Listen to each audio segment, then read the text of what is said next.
Good evening, everyone. I'm afraid you find me at the beginning of an illness. I feel absolutely rotten.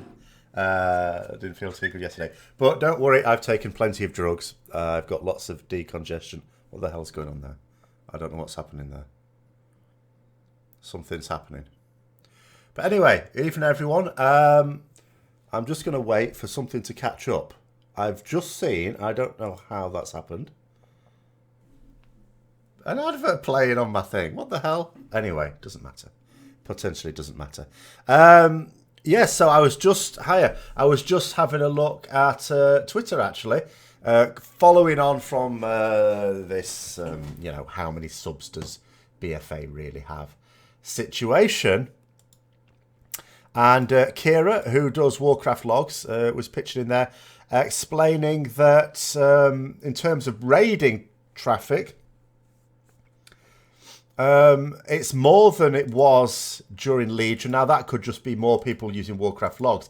But Warcraft logs has been a very obvious one to use for raiding for quite a while. So I don't think it will account for that many more. So either the number of subscribers is actually fine, or massive proportion of the people who have left the game are non-raiders, because the number of people who are raiding is actually well, it's at least in line with Legion. Is BFA going down the shitter? No.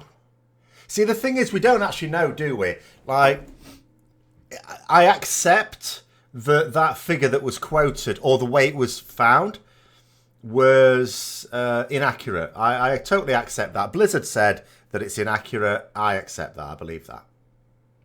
Because it was just people, even the people that inferred the information and thought, oh, I wonder if this is true, themselves said that there's no proof that it's true. It was just an interesting inference.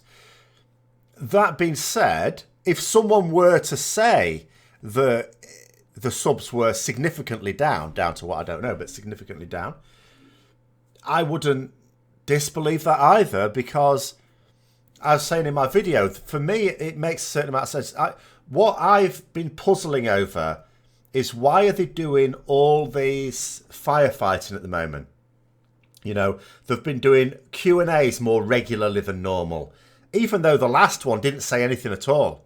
It was just them acknowledging a litany, really, not even a list, a litany of problems, without saying anything positive about how they were going to fix most of them.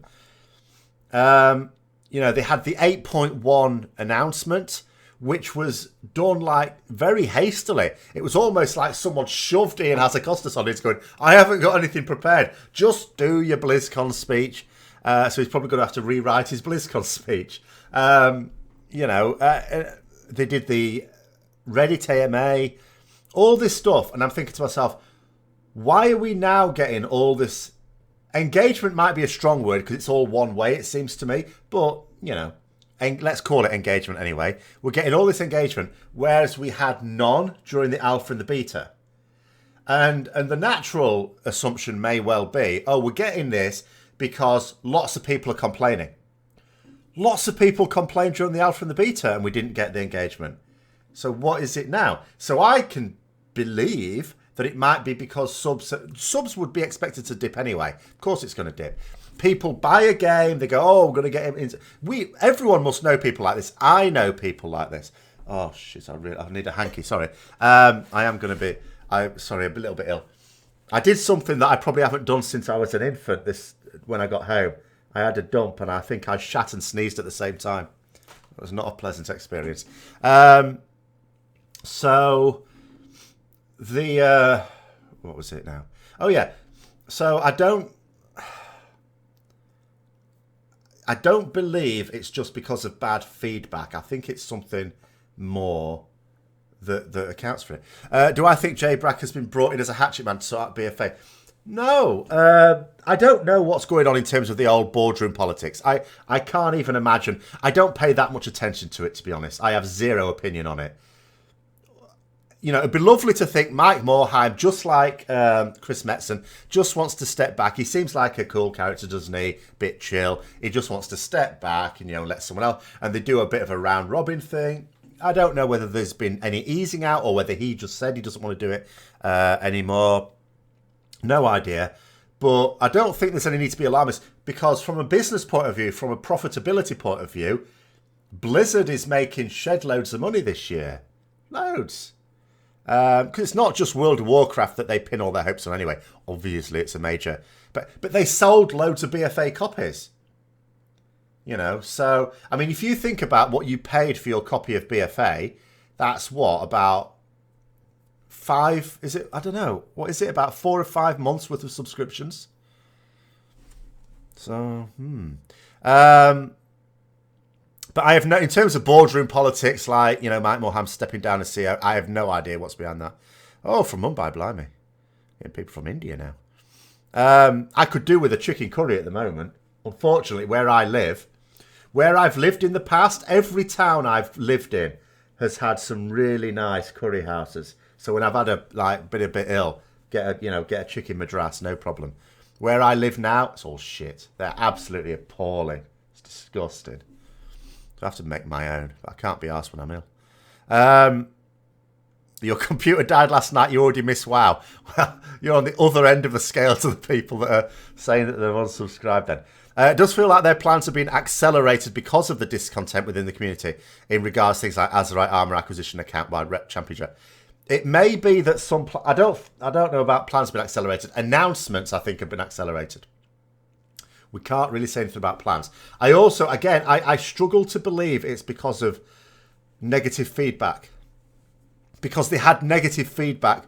Even, there were some very popular... not popular. Well, popular, yeah, they are popular. What I actually meant was very positive content creators who were also very skeptical as BFA was getting ready to launch. I didn't really hear anyone going, oh yeah, it's all going to be fantastic. So they had plenty of, you know,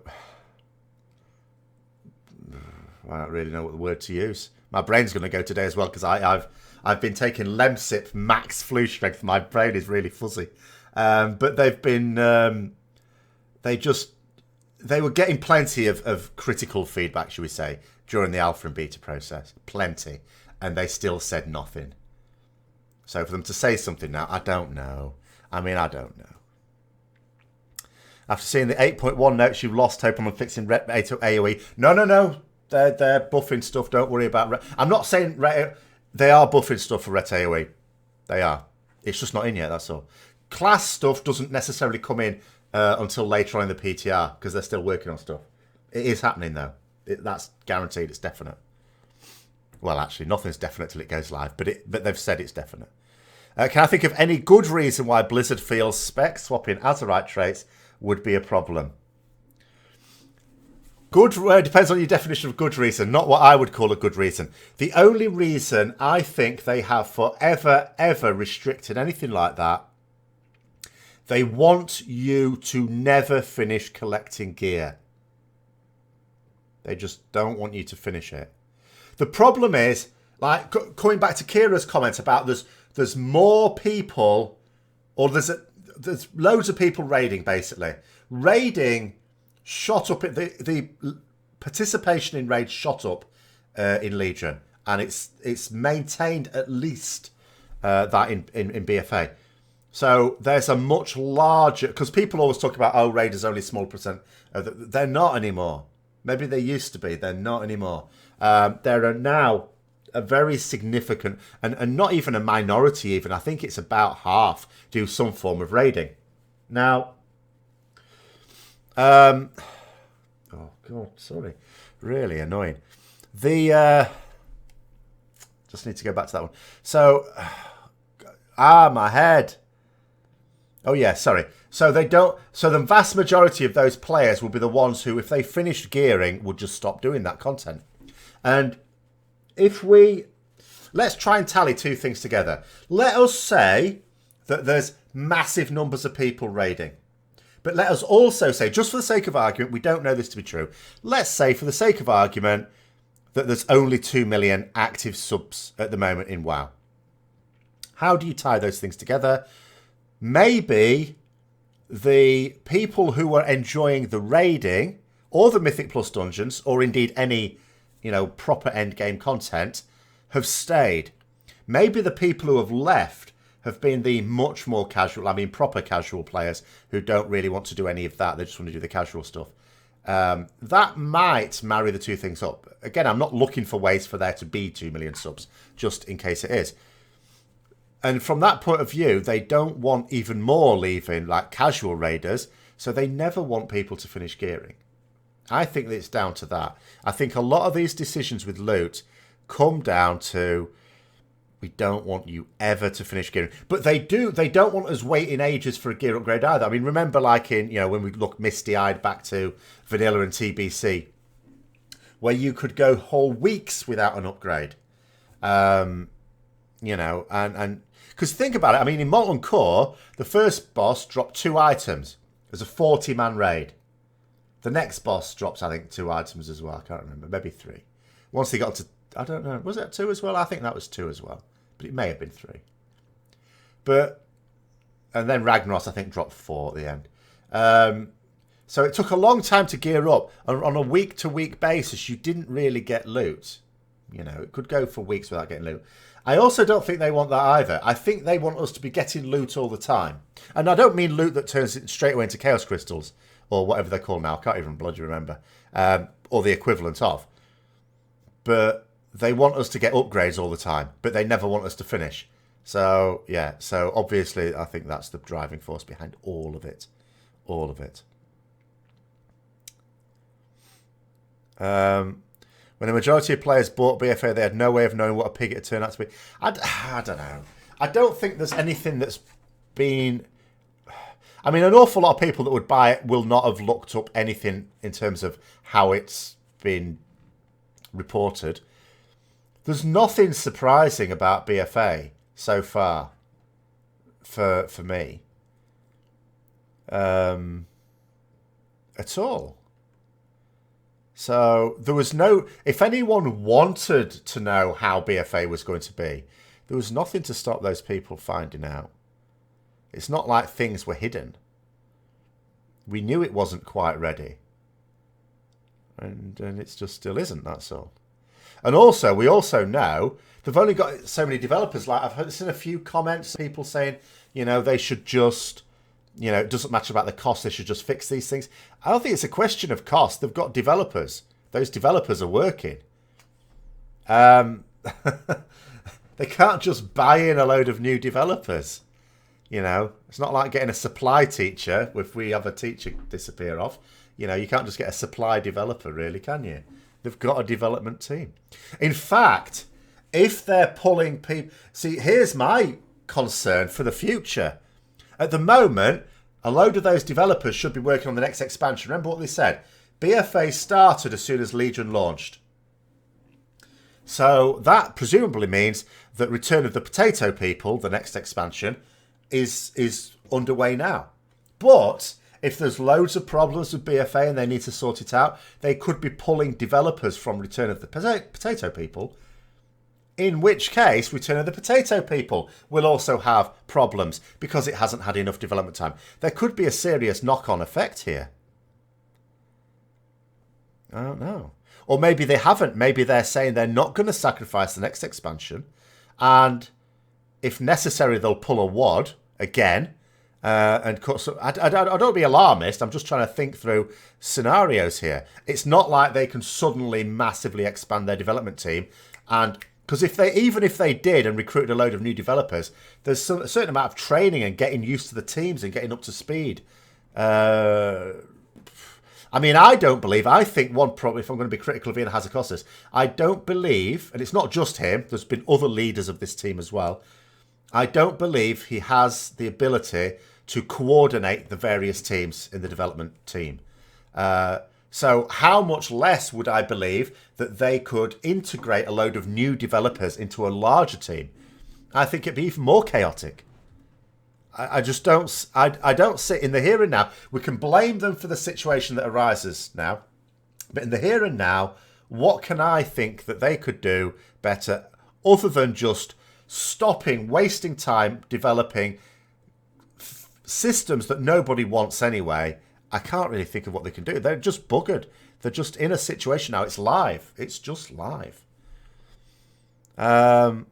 You listened to me complain about being too hot for 6. I wasn't.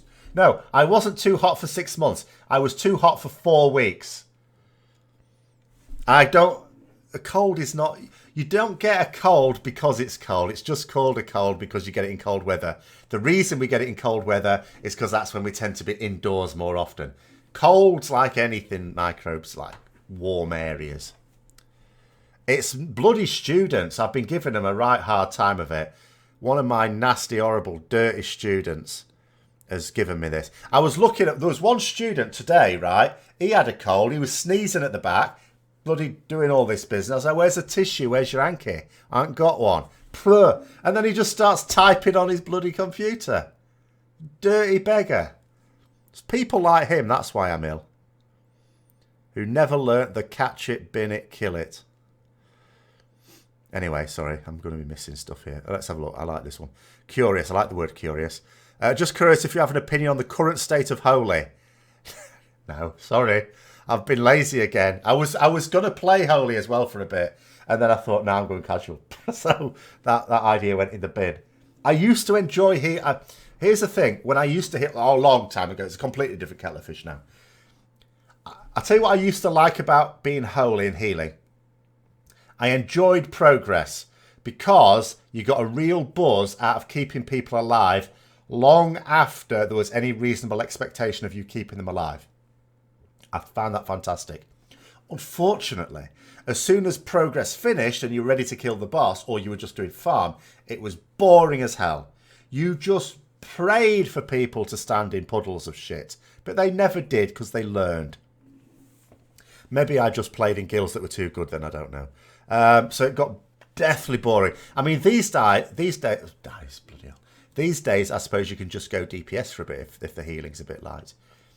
Plus, it's a more involved. I think healing's a bit more involved. You got more tools and stuff like that. But that's what I used to enjoy about it and hate about it at the same time. I haven't really done anything since. You pre-purchased and regret it. Yes, I would always say never pre-purchase unless you're totally convinced you're going to keep playing it. Like, I pre-purchased and I didn't think to myself, oh yeah, it's bound to be brilliant. I never get overexcited about an expansion until I know it's going to be good. But I knew I would be playing it, so I got it. I pre-purchased it, same as everyone else. And I pre-purchased for the same reason as everyone else, to have a Void Elf. Didn't they recruit a bunch back in WoD? Yes, they did. Here's how I understood it went. Basically, as far as I can tell, they virtually doubled the development team. They certainly massively increased it. And the reason for this was because of this master plan of someone's to do 2 expansions in parallel. So WoD and Legion started development at the same time. Obviously, it needed 2 separate teams. The idea was going to be, so WoD comes out, Legion is being developed. And then the team that did WoD would go on to the next one, which we now know is BFA. And it was supposed to do that. But that was also part of the master plan to bring out an expansion every year, which never was going to work because it's madness. Because the thing is, if you look at games where you do get expansions every year, they get minimal testing time, which is usually why they're shit. Blizzard, to their credit, allow a fair amount of testing. They do it over a lot. The public testing is over a long enough time. You know, it's about 9 months. I mean, this time round it wasn't quite 9 months, was it? But it's about 3/4 of a year, 2/3 to 3/4 of a year, and they get a good amount of people in to do the public testing and stuff like that. That's not consistent with 1 year expansions. You can't do that. You can't. That'd be the equivalent of BFA's come out, you're announcing the next expansion, and in a month's time we're going to be doing the testing for the next expansion. That's just silly. I should have him expelled. Bloody hell, I wouldn't have any students left if I just got rid of all the horrible, dirty ones. Anyway. We know it's pointless to enter feedback in Alpha and Beta for next expansion because Blizzard can't read it. Oh, see, that was an issue I had, I have to confess. Like, I was going to, I would say I was quite active in wanting to offer feedback. But because you never felt you got anything back, what's the point in writing copious amounts on the forums, and I'm not expecting an actual blue response to my post, but if they're not even going to respond to the general themes that a lot of people wanted to talk about, what's the point? So I had a bit of that. It was like, went in with good intentions, and I didn't post as much as I had in previous expansions because I didn't feel that they were engaging. It was like, well, why? Why bother if they're not even going to read it, or if no one's going to read it? As for the knock-on effect, maybe if they happen to listen to the hundreds of thousands of threads, videos, and more, well, they can't listen to everything, of course. Explain in detail how BFA was setting up to be a trainer. Well, the fact that they ignore... See, that was the thing for me. They went through this cycle. They did it in Legion as well. It's just that there was enough in Legion that worked, that the negative aspects of it were covered up. Whereas in BFA, there isn't. There aren't the really big, exciting things in BFA that there were in Legion. So it's a bit more exposed, I think. But they still do this cycle of, first of all, there's criticism. They say, you don't know what you're talking about. It's all going to be fine. And then it doesn't work out. And then they admit that it hasn't worked out. And then they just still mess it up. And it's just constantly. Your dislike in Mythical, dear. Oh, 1/3 of the roster has gone casual. Oh, dear. A few people said they've quite liked Uldir, actually. It depends on... I always think it depends on personal experience. Obviously, if you're in a guild that isn't stable, that's going to affect your... that's going to affect your chances, I suppose, of enjoying it. And I suppose class as well. If your class is very strong in it and it's taken along, then you'll enjoy it a lot more than if it's not. Do I think the next Diablo 4 will be an MMO? It could be. I mean, who knows? I certainly... I mean, I'm amazed. I'll be honest. I'm completely amazed that Blizzard, having produced the most epic, the most popular MMO ever, I mean, to this day, I think it's fair to say, have never produced another one for another one of their, IPs. I don't get it. I don't understand why. So it wouldn't surprise me if Diablo was the next one. But they don't have to do it for that. They could do it for StarCraft, couldn't they? I mean, I wouldn't be interested in that. But they could. I don't understand why they have never wanted to do another MMO. It's baffling to me. Normally you would think, oh, we did this really well. We're really good at it. Maybe we should do another. But no, that doesn't seem to have crossed their minds. Or at least up until now it hasn't. I don't know. You don't mind Uldir, not super interesting fights. Well, I think a lot of people quite like the variety in it. But again, from my experience in testing it, a lot of that variety was just there's a variety of ways in which it screws over melee, was my issue with it. They tried to do MMO Titan. Yeah, but I don't know what it, I mean,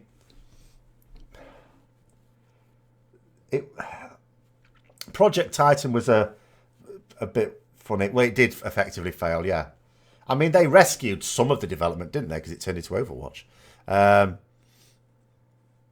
They'd be cannibalizing WoW if they made another MMO. No, WoW is now so, ancient in gaming terms. Another MMO would be much more modern. It'd be completely different to WoW. Completely different. There's so many features of WoW that were just a throwback to the days when not everyone even had broadband. And it's still in. You just finished Uldir on Mythic on Sunday. It wasn't too bad of a tool. There you go. And congratulations on that. Well, the project itself ultimately was, because yes, they didn't actually bring a game out. Yes. But I don't know the full reasons. I know Chris Metzen did do an interview and I listened to it. It was quite frank, actually. But even then, it was still a bit light on details to the point where I can't really say that I know exactly what it was supposed to be and what exactly the problems were. And of course, that was just from one person's point of view anyway, who was part of the project. Anything exciting this week? You're taking a 6-day break from WoW after completing your to-dos. I thought DOS was to-dos last week. I don't know. I don't think there's anything exceptionally exciting at the moment. Other than the fact that I actually managed to do a +10 again this week, having done nothing the previous week, because we had to assemble another casual scrub group to do the dungeons. They're killing WoW. I don't know about that. I mean, ultimately, whether they are killing it will depend on whether the subs really are going down or not. And we don't know that, because they don't tell us. They stopped telling us what the sub situation was like a few years ago. As they pointed out, well, to be fair to them, they used to just get beaten up every time anyway. You know, the sub numbers could have been quite good and they still get beaten up because it wasn't as good as it was in Wrath. And you'd always get that. So it was always negative publicity, even when it was doing quite well. And the other side of it is, as they argue, ultimately, the reason why these reports come out was not for our benefit. It was for, unless you happen to also be a shareholder, it was basically a shareholder's report. And they just want to know about profits. Are you making money? The answer is yes, they're making a shitload of money. They haven't got shovels big enough to deal with the money they're making. Scrapped Titan and recycled some of it as Overwatch is what I understand, yes. But maybe that was part of the problem.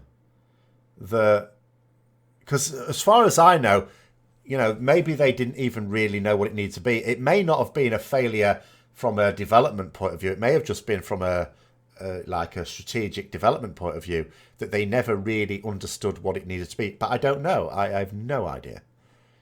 And they're hardly going to go in detail and tell us exactly what it was supposed to be and what its aims were supposed to be and where it went wrong. Because, you know, who's going to wax lyrical about their failures? If Blizzard haven't started making a new MMO by the time they do and release it, chances are they will have lost their player base. Well, I don't know. See, they might anyway. There's no guarantee that their player base would want a more modern MMO anyway.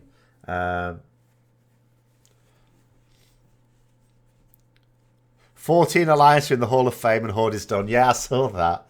Actually, I think when Horde were done, there was still only... Was it only 12 Alliance or something at the time? Can't remember.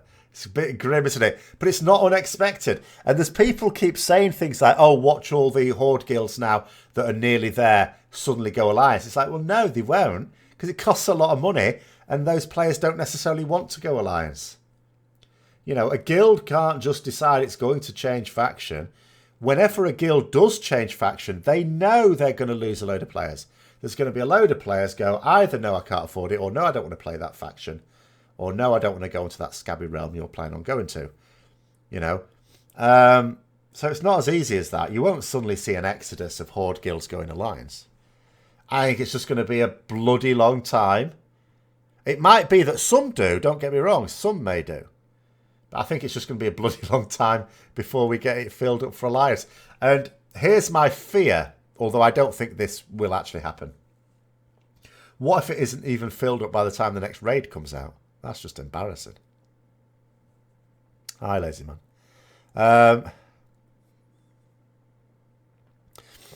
Blizz has to have gleaned the mood from the community from their multiple employees, access to Twitter, Discords, the main YouTubers. They cannot claim otherwise. They easily can claim otherwise. Easily. Because they... It's like I keep saying, if you're just looking at feedback, they don't just get wall-to-wall critical feedback. They get plenty of people telling them to ignore the trolls. They're doing a bang-up job. They get loads like that. So how are Blizzard, to be fair, if they themselves are convinced that what they're doing is right, how are they to distinguish? Because there's three types of feedback. There's honest feedback, which may be critical, it may be praiseworthy. There's white knight feedback, the people that will back you to the hilt regardless. And then there's the actual trolls who will just criticise you regardless. How are they to tell the difference? It's not an easy thing.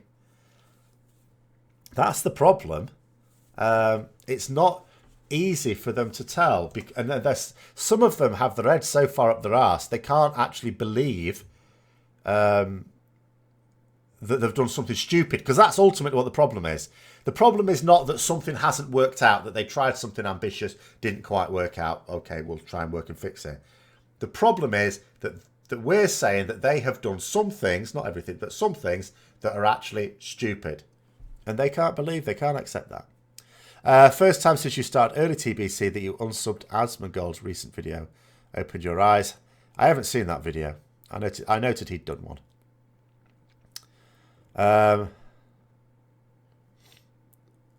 Had enough of the design and casino RNG. Yeah, I've not seen the video though. So, but it is design philosophies that ultimately the problem. It's like, I mean, we don't blame the whole design team. I think most of the game developers are actually, you know, if they were just allowed to get on with it, would do a good job. I think there's just design philosophies that are ultimately poor. I could make a silly joke about this is what happens when you put a lawyer in charge of World of Warcraft game development, because that's basically what they've done. Except he was actually considered a good encounter designer, so no. You wish this was later in the day so you could turn the stream into a casual drinking game. Oh yeah, sorry. It's late enough in the day for me. They distinguish what feedback is legitimate by playing the game themselves. Yeah, but they can only play the game casual. I mean, Ian has cost us technically mythic raids, but it's very low progress mythic raid. In fact, we always used to joke about it when I was actually raiding, that whenever people were saying when are they going to nerf the last boss, we'd always be joking they'll nerf it when Ian's guild has killed it. He was waiting to kill it without too many nerfs himself. I don't know whether that was true or not, but you know, it was always a good meme. But most of the rest of them, they can only play it casually, to be fair. If you're spending a lot of time on... I suppose it's a bit like full-time YouTubers. A lot of them don't play the game seriously. They play it casually. Not all, but a lot of them. And it could be argued if you're spending a lot of time doing other things with regards to the game, content creation in their case, in the case of a developer, developing the game, because that doesn't necessarily stop when your office hours stop. You can be thinking about it when you're at home and stuff like that, and coming up with ideas. It's probably difficult to do that. And I'm noticing myself, there's certain aspects of the game that I know I would be livid about were I still a Mythic Raider. But although I appreciate that they're bad features, don't bother me because they don't have to bother me. I don't care that islands are boring because I just don't do islands. I don't care that, you know, to maximise your gear, to min-max your gear, certainly a few weeks ago, you had to do PvP. I'd have been furious about that. Hi, Frozen Man. But I'm not, because I just don't. I just say, I don't want to do PvP, so I won't. So, thoughts on why Taliesin can't be objectively critical about the game? I don't know. I don't watch. What I don't know. The thing is, I don't get a lot of time to watch a lot of content creators myself. The only video I've watched this week is what in the last week, I should say, is one by Az, and it wasn't the one on the subs thing. It was the one on comparing it with Final Fantasy and ESO. So I may have watched another one. I can't remember. But I don't get time. I used to watch them a lot, and now I don't get time to. So I don't know. But if I was going to guess if a generic content creator was always upbeat about it, I can think of two main reasons for this.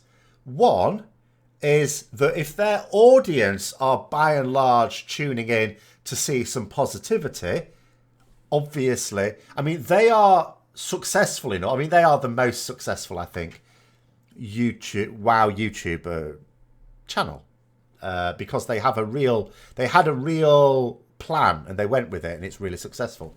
And You know, so, and they're making enough from it, presumably, that it's like, for me, I don't make enough money off any video. Like, every now and then, like twice a year, a video, for some reason, I have no idea why, will just get loads of views a couple of times a year and make me a load of money. Well, relatively. The last one paid for a carry case. But most of the time it doesn't. So I don't have to think to myself, oh, I wonder how this is going to be received. I can just say what I like. Whereas they don't necessarily want to risk putting what they think is a play base off. The other side of it potentially is, possible, although I think this is less likely, is potentially wanting to piss off Blizzard because they know Blizzard will watch it. And therefore, I don't know. I think it's more likely their own viewer, though. If they think their viewers are largely interested in positive viewpoints, then, you know. But I don't know. They might. I mean, you've got to bear in mind there's people that actually genuinely love the game, and they may just do that. They may not be, you know, making stuff up. Asmongold attacked developers personally by asking for their proof that they play the game. Well, I see. Here's another thing. I don't believe you have to play the game to do a good job of developing it, right? And for this, what I would do is I would say, look at sport, right? Coaches, the people who decide, who build teams up and who decide tactics and strategy, they don't play the sport. They used to, maybe. Although in football, you could look at Jose Mourinho. Okay, he's not exactly doing his best work at the moment, but he has done. He wasn't a footballer. He was a bloody physiotherapist. All right, he probably had a kickabout now and then with his mates. You do not have to be a player of the game to understand the game. You can just be someone who loves the game. Maybe they played it casually and stuff like that. So all this idea was the... I'll come to that question in a minute. So this idea that you have to be actively playing it at some sort of level to do a good job of it, no. Because, you know, it's evidence in other areas of life and entertainment that that's not the case at all.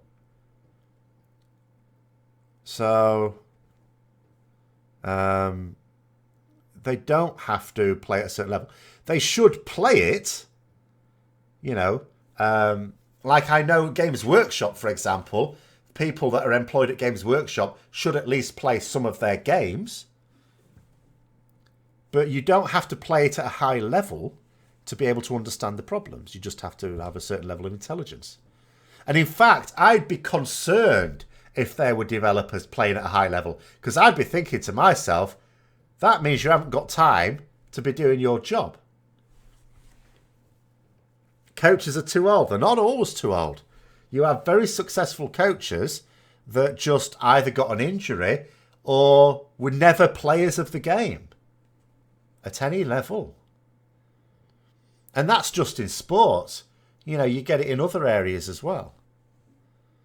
You know, if you look at you can look at very successful businessmen and women. Some of them have never done the jobs of the people that are needed for their company, but they can still do a good job of developing the business.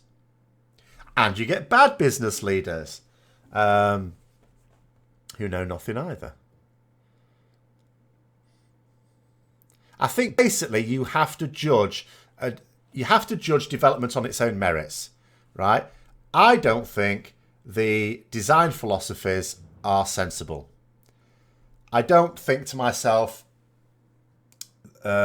these players don't play the game, therefore they can't develop a good game. I just look at it on the evidence of the game. I mean, think about it this way. A lot of people say how great World of Warcraft was when it first came out. 0 of the developers played World of Warcraft then because it wasn't out. All right, they might have played the alpha beta version like everyone, you know, like other people, but none of them were playing it then. It was all new. So, anyway, sorry, let's try and catch up. About the As comparison video, did it seem fair? It was his opinions, and I disagreed with a lot of them, but it was fair. He had ultimately, it's fair if you have reasons for saying what you say. And he did have reasons. It was fairly obvious he had an ulterior motive to it. It wasn't just a random comparison. Much like when I did my comparisons between WoW and ESO, I had, an ulterior motive as well. But as long as you explain yourself, it's perfectly fair. You commented on the show about why he says he loves everything about WoW, even when everyone else doesn't. He just trusts. Well, I don't know. Some people do genuinely love it. You got to accept that. I think it's easy to. My experience now, my perception as a casual player, I think there's a lot of stuff in it to love. All right, we didn't love the bugs, but were they even that bad? For a casual player, no. For a serious player, yes, some of them were. For a casual player, not so much. So I can understand it from a serious player's point of view that it's not quite satisfactory. And you've also got to bear in mind that Taliesin is not a serious player. He's a casual player. He's like a heroic raider, isn't he? And I'll also point out that I believe he plays a gnome. So, there's that going on as well. I mean, when you play a gnome, almost anything looks delightful because,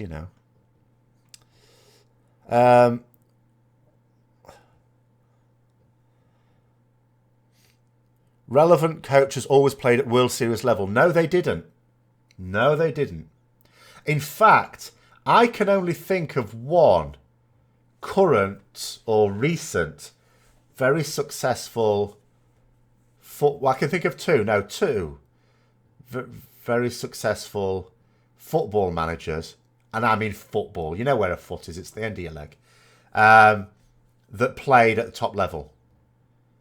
And some people say, for example, Sir Alex Ferguson was the greatest sports coach of all time, but certainly one of the greatest football coaches of all time. He didn't play at any sort of level. He played football. Bollocks. It was Zinedine Zidane, no, I'm not putting him in that category until he's done something great. He hasn't done anything great. He's become manager of Real Madrid and done shit in the league. The league is a test of a coach, not the Champions League. You've got a squad of Galacticos. They're all up for it. When it's Champions League, they're all up for it. Where you show your mettle as a coach is winning the league, where they've got to play against teams and play well against teams that they think are beneath them. Pep Guardiola, I would say. Other ones, they haven't done it at the right level. You've got to do consistently well in leagues. Have we talked about Asmongold's video? People have tried, but I haven't watched it. So you're going to have to say specific things, I'm afraid. Your experience with bugs you had from the start of the expansion with the quest table, you couldn't pick another quest zone, and from 120, you had a bunch of World Quest bugs and you hate it. Yeah, well, yeah, exactly. Something, you can't win an argument by making up rules as you go along. No, that's the only way you can win an argument. To win an argument, you have to make up the rules as you go along. But it's my rules, because I'm the one who talked about, great managers. But it's a fact. All the great managers, whenever they were asked which they prize, cups or the league, they would always say the league. The league is a rule test. What do I think about the speed of the content so far? See, I'm always someone who thinks that they always rush out the first lump of new content too early. So far, I think it's been paced well. I hope that they don't bring out the next content too quickly. But so far, I think they've got the pacing right. I may have to watch the Asmongold video then at some point. But I've been very busy at the moment and also a little bit ill. But I am off. I've got one more day at work tomorrow, assuming I'm still alive. And then I've got a week and a half off, so I can do a bit of catching up. Although I've also got a load of painting to do. You're still waiting on fixing the bug that drops you out of aquatic form. What, as a druid? That's a blessing, isn't it? Do you know what? I know they've changed it since. But the scariest moment in my life in World of Warcraft was when I had a druid in vanilla and I did the druid form quest and I first turned into a seal and I looked at it And this deranged, it looked like a deranged seal. It shit me up something chronic. And it doesn't look, although they've updated it, it still looks mad. It's a slavering rabid beast. So anything that dropped me out of aquatic form, I would consider a blessing. Unless you've got the orca form. You get that's better. It's been going on for 3 years now. Oh, well, they haven't really. The seal form is not cute. It's deranged. That's the only word for it. Oh, dear. Metric. Well, hang on. Metacritic. Is that Metacritic score? Gives a 3 underscore for BFA. I don't know what that means. I don't know what that scoring system is. Swimming away from tons of elite mobs in Turagar Sound and suddenly finding yourself floundering cow rather than... Oh, you're a cow, Druid, say no more. Than a derp seal that can swim faster is no bueno. No, okay. Why did you upset all the elite mobs, though, is the next question. Aren't Druids supposed to be peaceful? Especially Tauren ones. 3 days ago in Atoll Dungeon, your group had the bug that... Hang on a minute. Ad was controlling the other and they healed, but you couldn't kill them. Oh, you mean the infested? Yeah, we had... we didn't have a bug with it. Because they have actually improved that, haven't they? It used to be a complete nightmare if you had 2 infested mobs at the same time. I think they've improved that, but if so, in your case, you couldn't actually deal with it, right? Unless, I suppose if you can't control crowd control one of them. I mean, that's the ideal, isn't it? Crowd control one, kill the other. If you can't always do that. Sometimes a mob is infested, particularly in Atal Dazar, where it can't actually be crowd controlled. We did that. We did a +11 Atal Dazar this week. The fact humans don't like moose guys. I don't dislike moose guys. I just think they're silly. I think clowns are silly. It doesn't mean to say I dislike them. It's a review. It's called Metacritics. I've heard of Metacritics, but I don't know what the scoring system is made up of. Is what I mean. Like, how does it get it? If it gets it from people posting, you've got to always take things like that with a pinch of salt, because bear in mind, people are always quicker to criticize than to praise. You know, when someone doesn't like something, especially if it's quick and easy, they will always sort of, well, not always, not everyone does it, but, you know, a lot of people are quite quick to be critical. It's a bit like if you have a bad experience in a shop or something like that, you know, you might complain to the manager or write a letter of complaint to head office. Very rarely, when you get some excellent customer service, do people write a letter of commendation or ask to speak to the manager to commend them there and then. That's just, unfortunately, human nature. I'm not saying it's not relevant, but I'd say I don't know what the scoring system is based on. Tauren Druids are so peaceful that they do nothing when a crazy lady set fire to a large tree. Well, quite. Indeed. Exactly. My thoughts on Battle for Azeroth patch 8.1 to offer new DX12 multi-threading options. See, I don't understand most of the words you've just said there. You've got to bear in mind I'm a technical ignoramus. What I do note is that for quite a while I couldn't get onto the PTR until someone told me it doesn't work if you've got DX12 active. I had to knock it down to DX11, I think. And then it worked. So, out of all the words you've just used there, I recognise DX12, but I couldn't load up the PTR with DX12 active.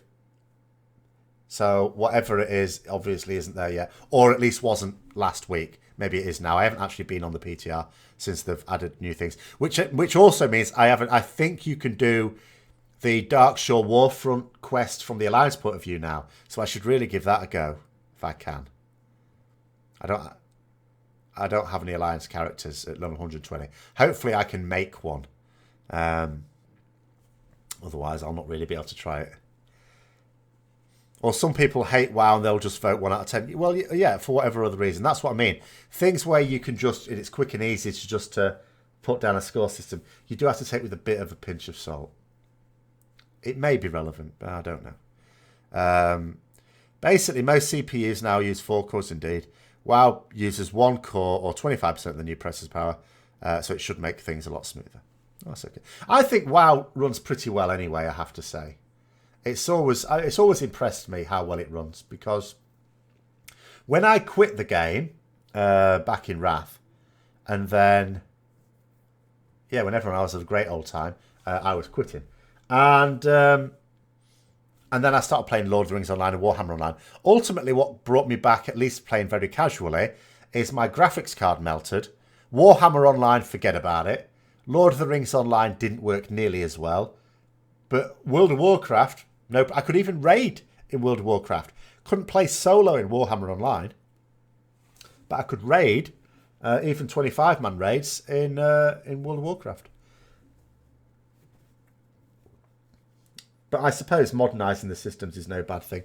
A lot of the things, I think other people have said this as well, you have to wonder if sometimes with their modernising of the systems, of some systems in WoW, are they testing things out for another project, really? You know, it could well be that WoW now is a secret alpha in some respects to another game. Because some of the things they do, I'm not talking about this, obviously, if they do, you know, if they improve their performance, then that's all to the good. But some of the things they've done in World of Warcraft, where they've insisted on really doing it and not dropping it when it's clear it's not working, you have to wonder, are they doing it to try systems out for a new game? But yeah, given what you've just said there, so if that's what my thoughts on it, my thoughts are anything that improves performance is good, but I think the performance is pretty good in WoW anyway. Compared to other games, I think it's great.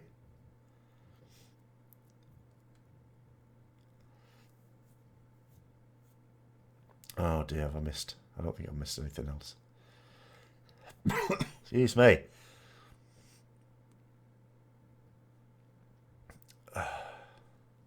Why can't Blizzard outsource a feedback system, i.e. pay a contractor to spend time on filtering out hating or nonsense feedback?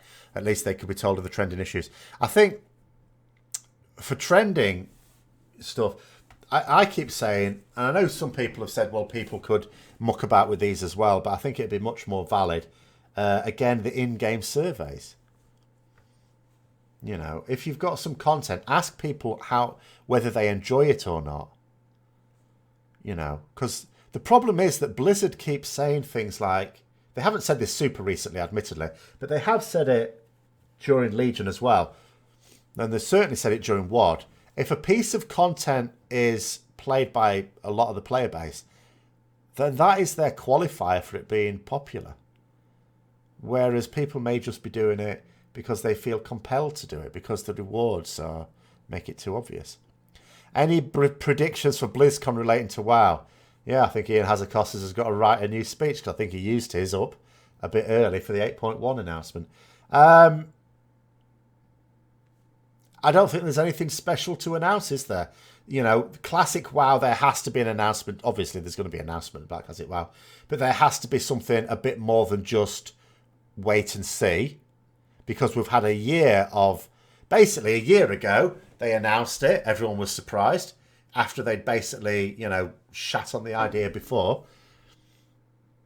But there's been nothing since. So there has to be something... They have to give a realistic expectation of when it might launch, which presumably is going to be, if there's a demo available, presumably is not going to be that far away.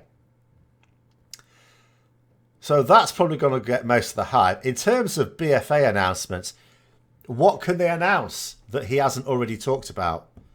You know, they can give some more details. They might actually have come up with a name for the next raid, because he first of all called it Siege of Zuldazar. Then, more recently, he said, oh, no, it's not going to be that, because it's not a siege, and technically Zuldazar's the whole zone. I always forget the name of the place. Someone remind me again. I always forget it. troll name, Dalla thingy, something. Like Dalaran, but a trolley name. So they were thinking of Battle of, but he said he hadn't decided. So maybe they'll have actually come up with a name for it. I don't know. I don't think there's anything... Unless there's a new dungeon. Maybe he's kept something back. Maybe there'll be a new dungeon. I cannot think what else they can really announce.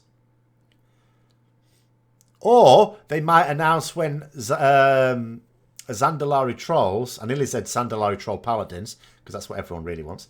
Zandalari Trolls and Culture and Humans will be available. Maybe they'll say when that's going to happen. So, your summary of Asmongold's video... the biggest loot boxer, professional beggar and hypocrite cries about RNG in WoW 15 years later. Well, the thing with RNG, though, is I always say, Dazalor, possibly, yes, it's several of you said the same thing, so I guess that's true. With RNG, I always say this, and people who've watched me for a bit will go, oh no, he's going to say this thing again. There's two types of RNG from a mathematician point of view. There's RNG that's distributed normally around the player. People are totally fine with that because the RNG only then is how soon do you get the thing you want? Do you get it now or do you get it in a few weeks' time? That's it. Whereas RNG that's distributed normally around the whole player base is some people will get the very shiny thing. You will only get it if you're dead lucky. That RNG people don't like. People are not going to be impressed with the notion, oh, you know, like with legendaries, you know, particularly the last one in Amanthal's Vision. It was not impressing people that some people were getting it because very few people got it. That sort of RNG people don't appreciate. There's layered RNG as well. Yeah, it's RNG is certainly not the same as obviously because the thing is, the problem is though that people keep talking about just RNG and they'll say things like casino RNG and stuff like this without really expressing it mathematically in the way that I would like them to express it. The problem then is that Blizzard have an easy comeback, which is to simply say that RNG has been a part of role-playing games since Dungeons & Dragons, which it has. And it's always been a part of role-playing games, computer or otherwise. The problem is the type of RNG that is the issue. And that is something that is more recent. And yes, not at all popular. And I think it is a problem, unfortunately. I don't even think it's that Blizzard don't see the problem. I think they absolutely do see the problem. I think it serves their purpose. And that purpose, as I go back to before, they want us to always be getting gear upgrades, but never to finish getting gear upgrades. And, you know, when a tier of content is supposed to last 4 or 5 months, that's not easy. Without, of course, having these layered RNG issues, as you say. They won't be talking about 8.1 at BlizzCon. I'd be very surprised if they don't. They surely have to. A new zone. Might be a new zone. Who knows? Easy enough to do a new zone with this expansion. It's all just bloody islands again, isn't it? Easy to do a new zone. More allied races. I'd caution against... I don't think there's necessarily going to be loads more. You've got to bear in mind, even Blizzard said they don't want allied races to get to the point where there's more of them than normal races. Well, there don't have to be too many more before that would be the case anyway. So, I don't think they'll announce others. But they may announce when the Zandalari and the Kulturans are going to come in. I mean...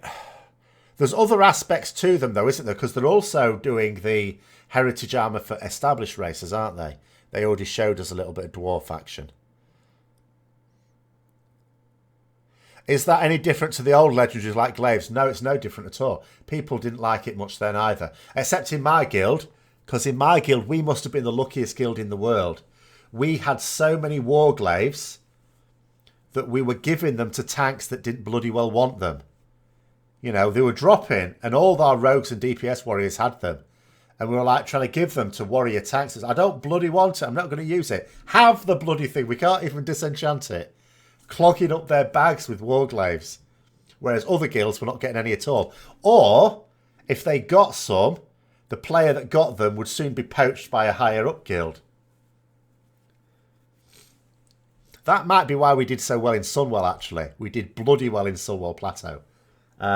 It might be because everyone had warglaves. But I didn't appreciate it then either. I thought it was a terrible system. I moved from Twitch. Well, I moved this... Well, okay, so in terms of... Yes, effectively I have, I suppose. If I was ever to stream gameplay, it's really more that I've stopped streaming gameplay, except maybe on a very occasional, special occasion type thing. The main reason is this is bad for streaming gameplay, but it's fine for streaming discussions. I wouldn't say YouTube is better for streaming discussions than Twitch. In fact, in many ways, it's not as good. However, there is one key thing, and that is because my content is primarily on YouTube, when I stream on YouTube, people are watching. The number of you watching right now, or maybe just listening, is what? Let's have a look. About 3 or 4 times as much as did when it was on Twitch. Because the only time you'll get a notification that I'm streaming on Twitch is if you follow me on Twitch and happen to have notifications showing up.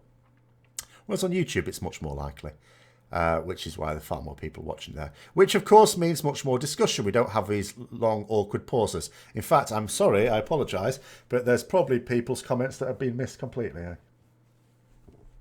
Difference to glazes, you could target them again. Well, you couldn't target them. You had to kill the boss that you were killing anyway. I don't know. See, when it comes to raids, I don't really think about raid bosses as being targetable. You kill the raid bosses. Did I join in the charity short character run to STV? No. But the glaive poaching was chronic. As I say, we got away with it. I mean, well, no one poached any of our players anyway, but if they did, it'd be like, oh, there's another one gone. The warrior tanks probably would have breathed a sigh of relief, thinking, great, we can get a new rogue, and they can give them the spare bloody warglaves, because I don't like them clogging my bloody bags up. It happened with your guild with Shadowmourne. See, Shadowmourne... All right, going to better guilds. Yeah, you see, it's a bit of an issue. Shadowmourne was a bit different, because it was a bit more like Atiesh, where it wasn't totally... See, the randomness of that was a lot better, because it was technically random. Like with Atiesh... with the shards dropping, the splinters. I can't really talk too much about Shadowmourne because remember, I wasn't really playing then. I can't remember what dropped, but there was a drop. But you also knew that after a reasonable amount of time you would get it. And you could target which player got it. Well, you could do that with the normal legendaries. Whereas, let's take Vanilla, for example, when I was in a guild where what you wanted was Thunder Fury. And that was a totally different kettle of fish in my guild because... we got the first binding of the Windseeker before we killed Ragnaros, I would say. It was still after we killed everything else. But we didn't get the second binding, or even a duplicate of the first binding, for months. It was literally months later. We were well into Blackwing Lair by the time we got the second binding. Fortunately, that same player was still in the guild, so we were able to complete it. Whereas there was a guild that was below us that were a much more casual guild, but still serious enough to raid. They got loads of them. So that sort of RNG, yeah, is not really fun. So, Asmongold crying about Titanforge and Warforging were 100% the same as the RNG in Classic. At a time when for 42 or 3 items dropped from us. No, I wouldn't say it was the same as Classic at all. Not at all. Because you would get the gear. Like, I was always... I mean, obviously, a lot of guilds, and ours was the same, used DKP then. If you were canny, you would always get the best gear. I always got the best gear. because I didn't waste my DKP. So I waited for the best gear to drop and then I used it on that. Whereas other people would go, oh, shiny, I'll have that. It's new. It must be better than my current shiny, which I didn't. Is this live video event still active? YouTube is giving you an error when you try to watch it. Well, it depends which live video event you're talking about. This is a live video event. If there's another live, I'm not doing 2 live video events at the same time, so I suppose it depends which one it's asking about. Assuming you can hear me. If it's giving you an error, that might mean you can't hear me. So I don't know why I'm saying it. The problem with Titan Forging is it makes it difficult to target what gets you the best reward. Absolutely, because this is the thing about Titan Forging. People will do things like ask for Bislis. Guilds even will ask for Bislis. Don't exist.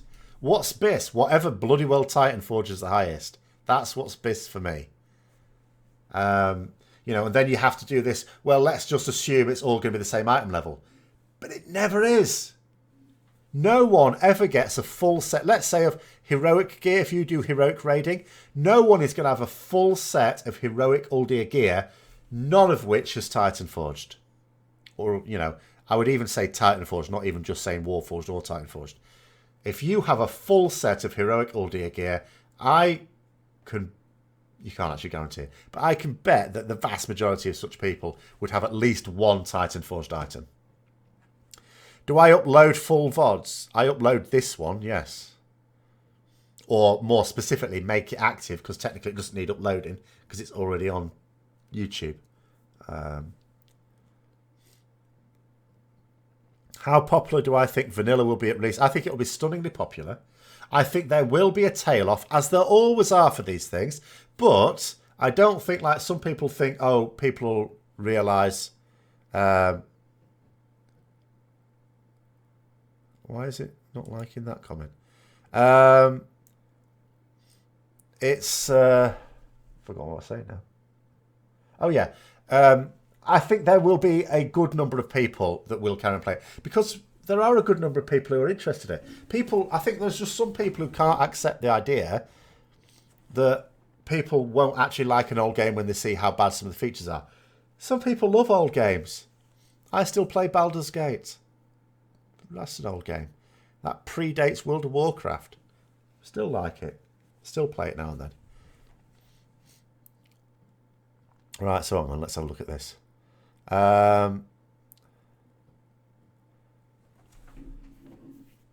Asmogol wants to make a Blizzard forum rant cancel.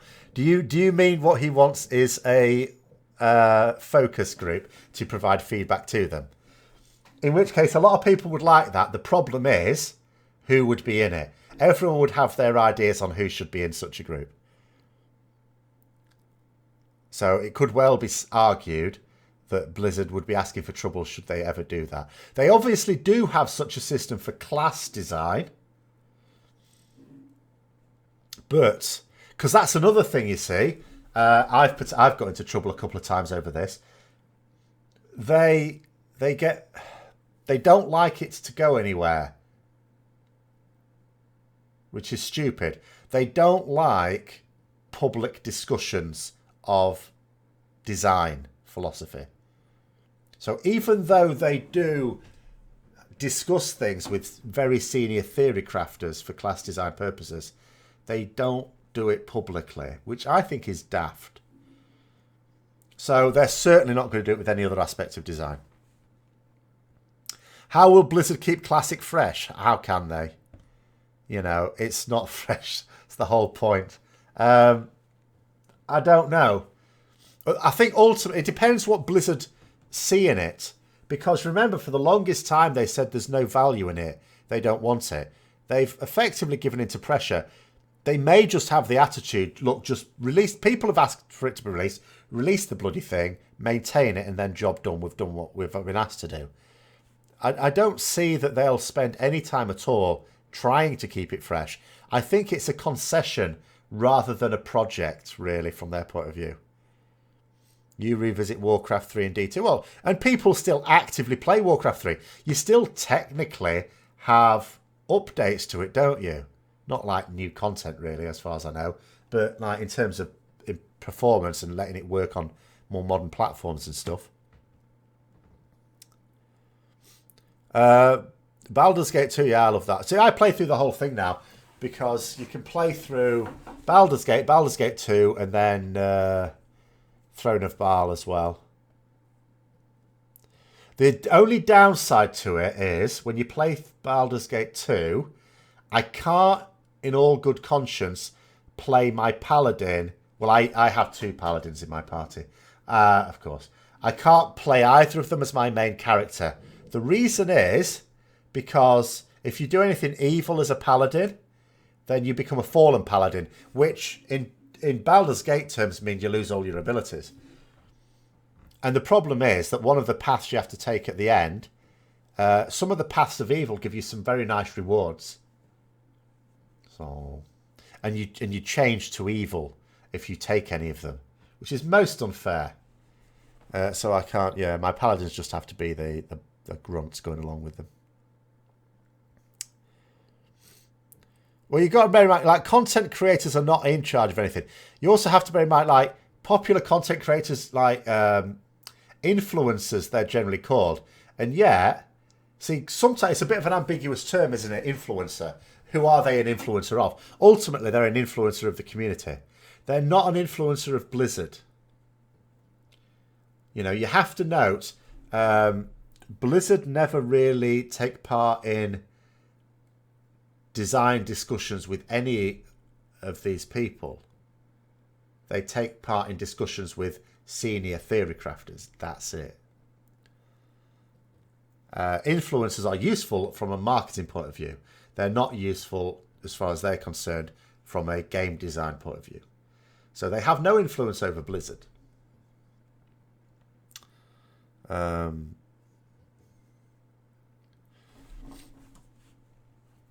Game's 14 years old, you either like it or you don't. Indeed, yeah. Some people will like it just purely from the nostalgia point of view. Some will just like it for what it is. There are some features in vanilla WoW, or classic WoW if we must call it that, that are good. And I wish we hadn't lost them.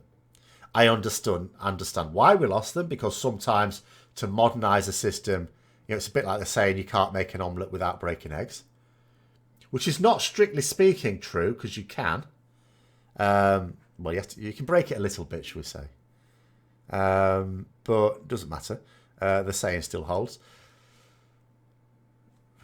But I think it's a shame. I think there are some features that were good. Blizzard must be laughing. They're keeping subs running nostalgic content, i.e. vanilla, and Time Walking Dungeons. Well, the Time Walking Dungeons haven't started yet, have they? I don't actually know when they're going to be starting. Oh, Icewind Dale. I wasn't such a fan of that, actually. I didn't like that. I don't really know why. Considering the randomness of WoW gear drops, the game has become a game of gear over skill. Well, I mean, it could be argued it always was. But yeah, I've certainly said for quite a while that Blizzard can't see past power upgrades as a reward in the game. And I feel that they should see cosmetic rewards much more. Will I raid in Classic? God, no. Why would I do that? I already raided Classic. I did it years ago. Done. Finished. Now, I won't play it enough to do that. I'll play it casually, just so that I can go round, quite frankly, and explore the zones that I used to love that aren't there anymore. And do the dungeons. Like, Scholarmance is my favourite ever dungeon. Dislike the fact that I can't do it in live. Really hate that. I will farm, eventually, probably about 5 years' time, my Paladin Epic Mount again. See, that's something that I'm curious about, actually. When I was doing my Paladin Epic Mount quest, it ended up costing me more than just getting an Epic Mount. But one of the key things was a pristine black diamond, which, you know, drop all the time now. But at the time, they didn't. They were very rare drops in Blackrock Depths. And I paid a fortune for one. And then literally a week or two later, a patch came out where they massively increased the drop rate. And it went down to being virtually worthless. and I'd paid 500 gold for one. I was not impressed at all. So I wonder at what point they'll set that. Will they set it pre or post massive drop rate on pristine black diamonds? I don't know. Am I raiding now? No.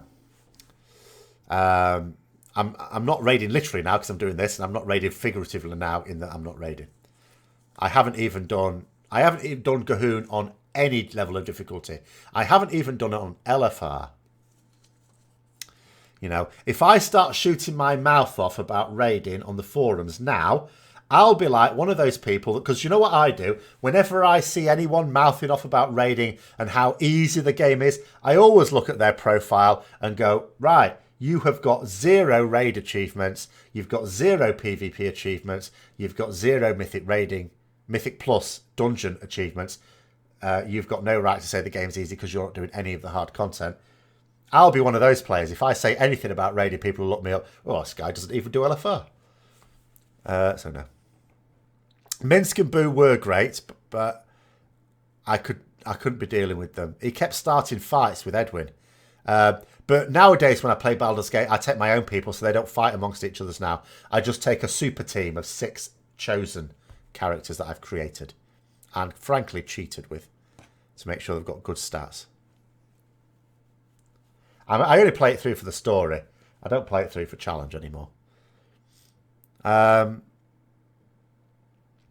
bad play with high level is still bad. Well, of course.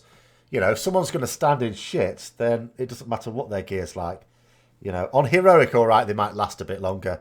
On Mythic, they're still dead. Have we had time walking? Well, that tells you how casual I am. Missed that then. Really? Oh, I didn't think they were starting the time walking just yet. All right. Well, I missed that then.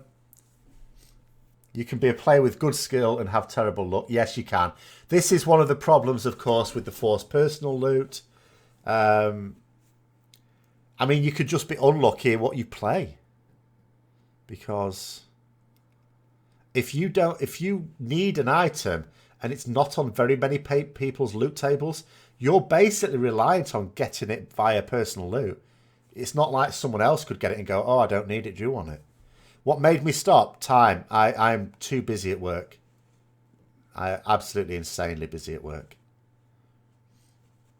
Time Walking Mop is the best. The reason why Time Walking Mop is the best is because the mop dungeons were the most casual set of dungeons I've ever seen in my life.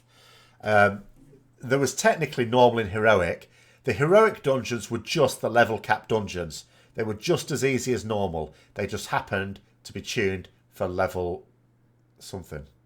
85. Was it? Something like that. Going to do classic AV. Oh, yeah. Classic old. If it's proper classic Alterac Valley where you get to summon all the stuff in the middle because the games last that long, yeah, I'll give that a crack. During the holidays, not during term time, but when I've got like a couple of days free, yeah, I'd be up for that. I used to like that. Morning from Australia, wow. What have I been chatting about so far today? I think we've just been moaning about Blizzard, haven't we? Mostly.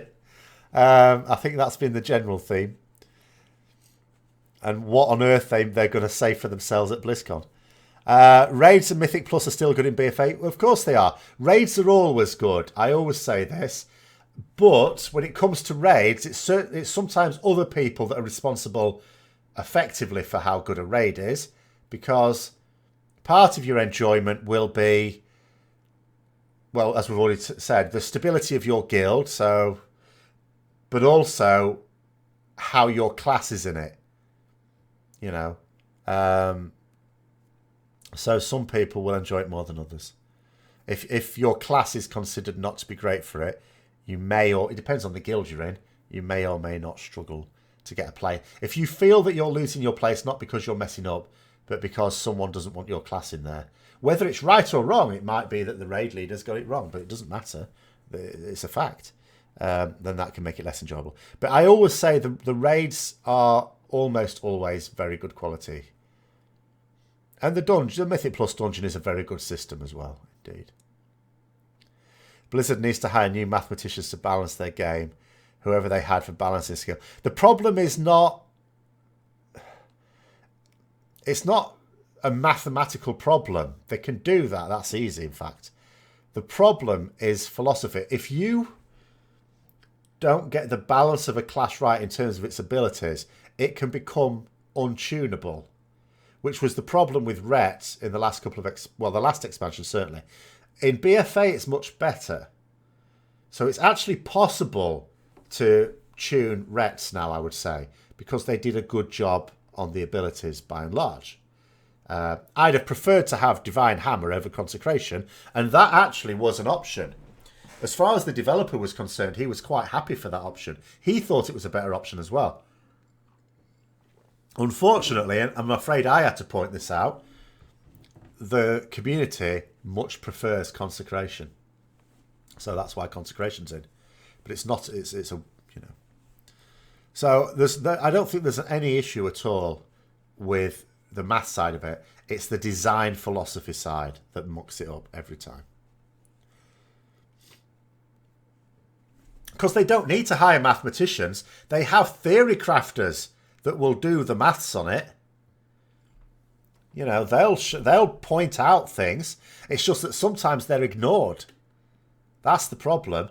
Sometimes these senior theory crafters are saying, this is not going to work. And they're just point blank ignored. And that's where the problem comes as well. You think you'll play Classic, but your main goal for Classic will be level 19 Twink. Oh, no. Not one of those people. Have I considered trying to pug normally heroic? No. I don't like... I used to enjoy... Right, in vanilla, I used to quite like getting into a dungeon pug. It was a nice experience. It was a lengthy experience, but maybe that's what made it nice, because everyone knew they were going to be spending several hours together and it was in their interest to get along. So you had a bit of a chat and it was fun. Sometimes it wasn't. Sometimes there were arseholes, but mostly it was fun. Now, I detest pugs, and the reason I detest pugs is because the attitude now in a pickup group is it's entirely loot focused and people just want it to be done as quickly as possible. There's no desire. There's no, oh, we're going to be together for hours, we might as well get along. People want it to be over with as quickly as possible, as painlessly as possible, and with as little human interaction as possible. It's a horrible, horrible experience. I hate it. So I avoid pugs like the plague. You know, when we had to, well, we almost had to get a pug in to do our dungeon group because 2 people have left our little social casual scrub guild. Not guild, sorry, group. And as soon as someone said we should get a pug, I was like, oh, don't want a pug. No. Luckily, we were able to get like someone's friend. So that was okay. And it all worked fine. But yeah, I hated it. Hated it. Because the problem was, people kept saying we had an 11 at Uldir, which is a nice key for this week's affixes, or last week's if you're in America. And they were saying, yeah, but we can pick and choose because it's a plus 11. We'll be able to get someone good. And I was saying, the problem is, what if they look good, but they turn out to be an idiot? Or what if they are good and they consider us idiots, and because it's not their key, they decide to leave and we're stuck there with the timer running down and there's like 4 of us. Just the whole issue with pugs, I can do without it. Classic was better community-wise. It was, although the reason for that, of course, is because we were all trapped. There wasn't any transfer until the end of vanilla. That was really a TBC feature, but it came in the pre-TBC patch, I think. Right at the end of vanilla, you could realm transfer. Even then, you weren't allowed to do it again for 3 months. But still, for vanilla, you were trapped. And so you got to know people. There was no name change either. So you'd get to know people. People got a reputation on a server. So again, it was in people's interests to form a community, like you say. So yes, it was better from that point of view. But again, that's just one of those things. I just think it's a natural consequence of the modernising of the game. You know, they brought in a lot of things that are good for the game. It just, sometimes you just end up throwing out the baby with the bathwater. Do you think they're just doing the bare minimum effort? What, in a pug? Absolutely. A pug, people only do pugs to achieve a thing. No one does a pug to be sociable or to try and... I sometimes used to do pug dungeons to try and spot talents to recruit into the guild. I poached no end of players by doing random dungeons into Upper Blackrock Spire or something like that. Or Strathome runs. You know. You had free transfers in vanilla only when they wanted to populate a realm or depopulate a large realm. But there were no paid for transfers until we're at the end. That was right at the end. Oh, I would absolutely consider trying out Elder Scrolls Online. Play WoW, play Elder Scrolls. Yeah, try out Elder Scrolls. It's a cracking game. For a casual. See, the thing is, WoW is much better at endgame, as far as I can tell. ESO is way better for, like, certainly just casual play. Paladin feels weak in Mythical Day. I don't think it is weak.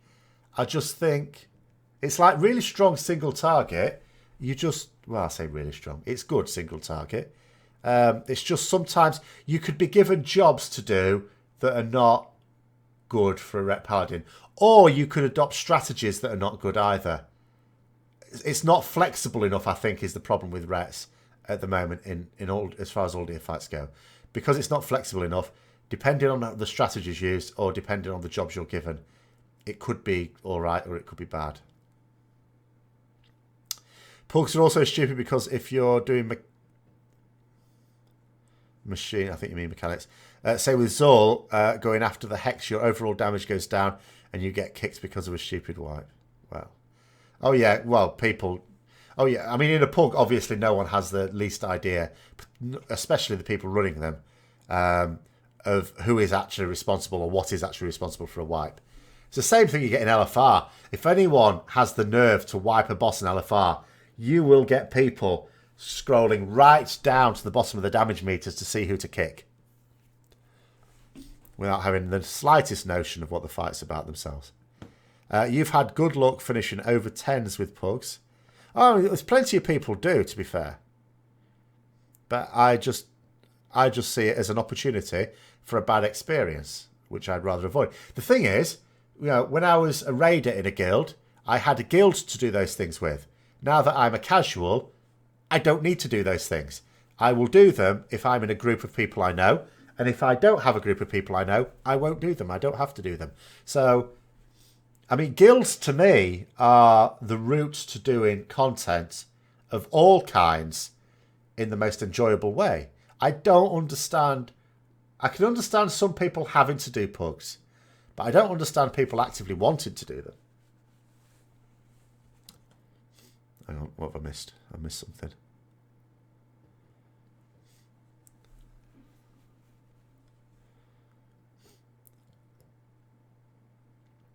Blizzard keeps making content that requires a lot of AoE with classes with terrible AoE.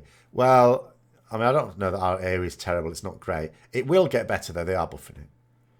But, I mean, that's not till 8.1. If they had powerful single target, though, they'd be OP in PvP. I mean, I don't know in PvP. The single target is good. It's strong enough in PvE. And at least we don't have to rely on Crusade all the time now. So you can actually have instant burst. Well, apart from the fact it's not on... it is on the global cooldown. So... when you're in the first groups who goes through the wall on Mother, you're still getting angry all the time. Sadly, we don't have too much people, so you can't be picky about being on the boss always. Oh, yeah, I don't care about that. I've never cared about personal DPS. I always understand things in the context of, just kill the boss, do the mechanics to kill the boss. And that's something I have a lot of sympathy with Blizzard, because that is a community device. We were talking about community devices when it comes to what Ian Hazakostas was saying on Thursday about World Firsts being a community device, which it is. But the idea of DPS tables and meters and logs and parsers, That's a community thing, not a Blizzard thing. You know, in a sport, for example, everyone in a team has their role to do. And if everyone does their role properly, you win the game. And it's the same in a raid. And it's not, even though you've got 14 DPS, it's not every DPS's job to maximize their DPS. You know, it's their job to deal with the things that's going to stop them succeeding. And that sometimes means not doing your maximum DPS. It's also the issue with healing in pugs where topping the HPS meter. Topping the HPS meter is the stupidest thing ever. Usually means nothing about how effective you're healing it. And when it was a different thing, I admitted it was a different thing in TBC. Healing was a very different beast.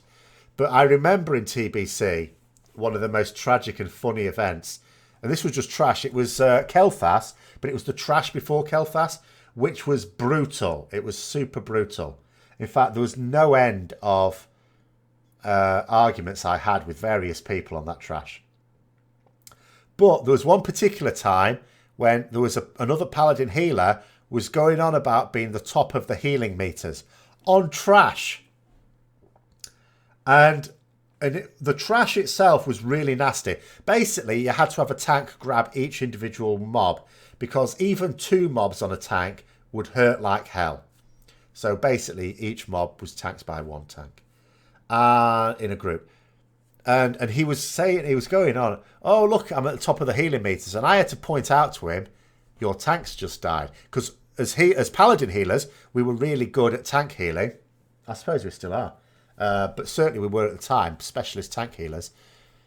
Which was actually a good thing. If you had a shit paladin healer, just put them on the tank, because that was easy. It was just flash of light, flash of light, flash of light, flash of light, flash of light. But anyway, because what he'd been doing to get top of healing meters on bloody trash, if anyone cares about it, was just healing whoever he saw had health missing, instead of spam healing his tank. So his tank died. And then we had an ad go loose. And then I got into an argument with my tank because that ad got loose, started hitting him in the back, killed him, and he went, oh no, I didn't get any healing. So I had to then post the log, the in-game, and an add-on, I can't remember what it's called, showing that he was getting spammed healed with my biggest heals. And it's because he was getting hit in the back. And I had to argue with that as well. All because of another holy paladin who wanted to top meters on bloody trash. Anyway, sorry. It's the point where sometimes in pugs you'll run Aura of Mercy over Devotion Aura because one shows up on the meter and the others doesn't. Yes, this is a problem in pugs, where the other thing as well is, and inevitably I suppose, obviously another thing about pugs is they have item level requirements, don't they? So sometimes people will adopt a higher item level but lower output. Like, in theory, if I had a large collection of gear, which I did as a raider, you'll be pleased to know I don't carry around as much gear now. I could easily raise my item level by using gear that would allow me to do less damage. But if you wanted to get into a pug, I imagine that must happen quite a lot. Just put on your highest item level gear to get in. Which is just silly. Recount is the add-on for meters and TBC. Not meters. It wasn't meters. It wasn't recount for this. It specifically gave you like a death log. It showed you what had happened to that player for the 20 seconds leading up to their death. There was an add-on called Acarus that did it in Wrath. I don't know if that was the same one in TBC though, or if it was a different one. I can't remember. Logs did appear in TBC, although I'm not sure they were there at the time. I can't remember. But I wasn't using them at the time. But this was definitely an in-game one. It wasn't a damage meter. It was specifically a death meter. But I can't remember what it was called. It may have been Acarus. Or something like that. Anyway, cosmetic rewards are stupid. No. You don't want to be done with gear progression and waiting months for a patch to come out to get upgrades. What? The problem is, if you don't want to be done with gear upgrades, then all Blizzard can do, which is what they do, is make sure you never finish getting your gear, which is where all these layers of RNG come into it.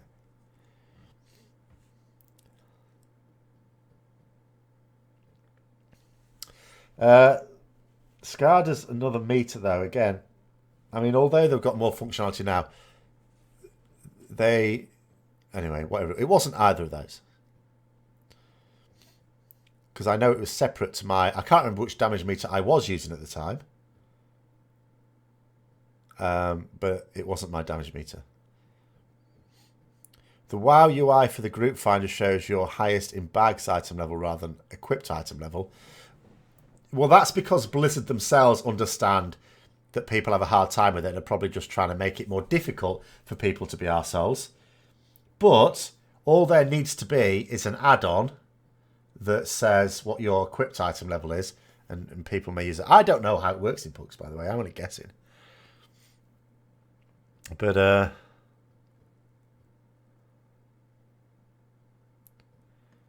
because there was someone on the forums today talking about apparently in the group finder, a heroic group, saying heroic, bear in mind, must have 380 item level.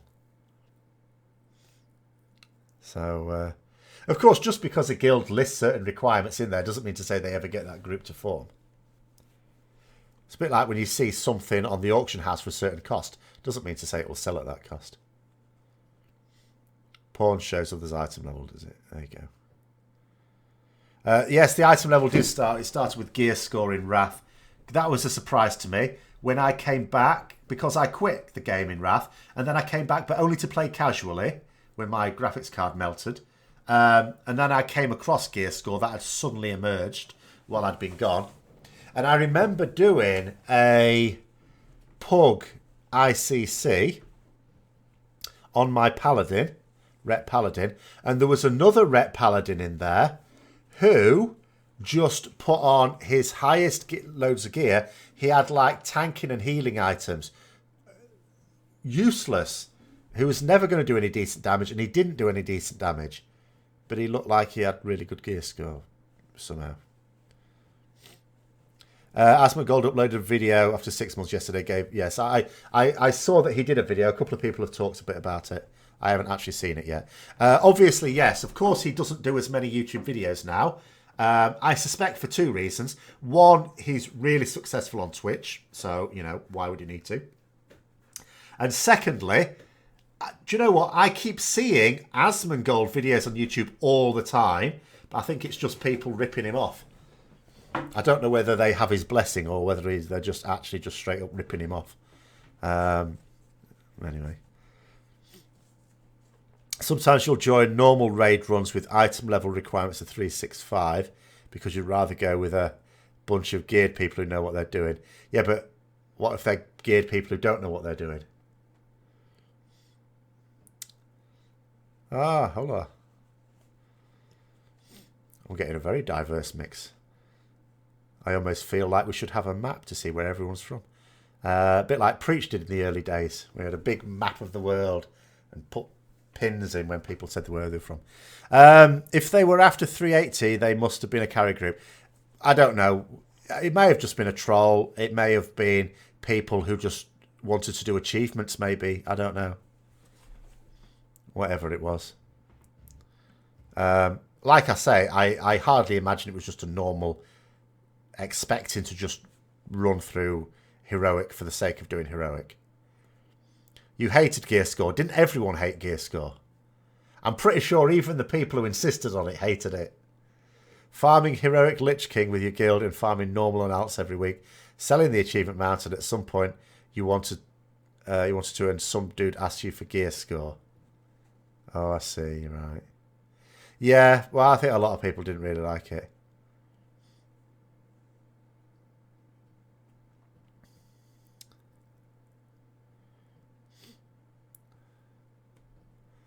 Or does this react to others' YouTube videos? Okay, I don't know. I've never really watched people stream. But anyway, item level means very little now. Does it? People still ask for it. You've got a 385 chest that outputs at less than 7% less DPS than your current 385. Azeroth gear performance terrible at the moment. Well, it depends on traits, doesn't it? Some of the traits are really, really powerful. Some of them are not. Some of them are poor.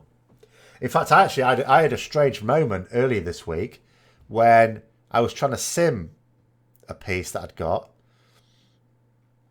and it looked like one of the traits simmed lower than not having a trait at all. In other words, it was doing negative DPS, which I knew couldn't sound right because the trait itself was not one that impacted gameplay.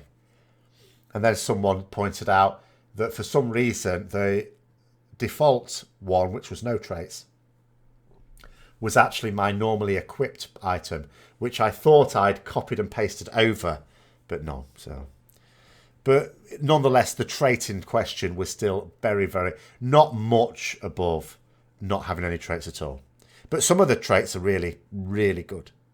Or at least really strong. I mean, good can depend on whether you enjoy them or not as well, so I suppose, can't it? Iceland living in Norway. Oh, you're from Iceland living in Norway.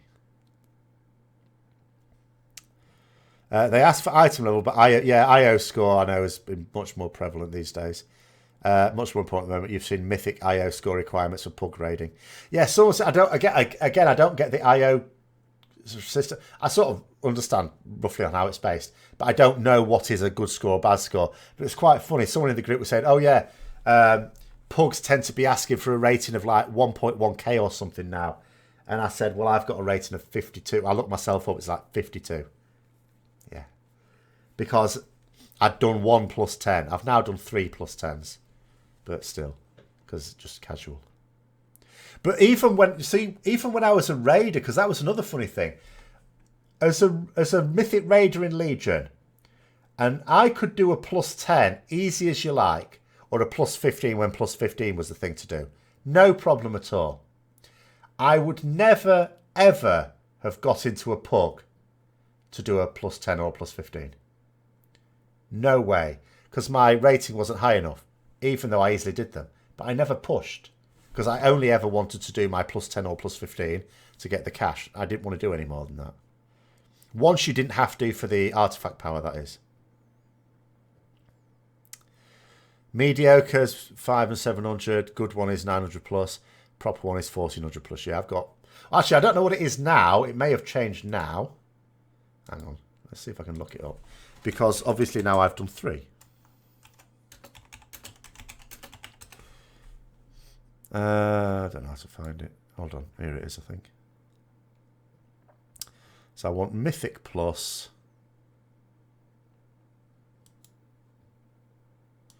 Let's look me up. Can I remember which realm I'm on? I'm on Taran Mill, I think.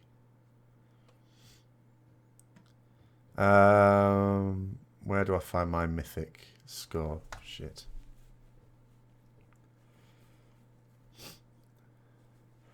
Best Mythic Plus score, 51.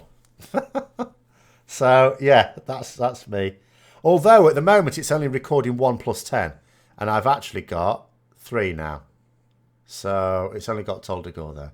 So, it's probably a little bit high. I'll just update character. And we'll see what that says. Good IO score is 10 times the keystone level. Times the number of mythics out at the moment. I see, okay. All right. Oh, so you have to have done all of the dungeons on Mythic plus 10 to be considered okay. I get it.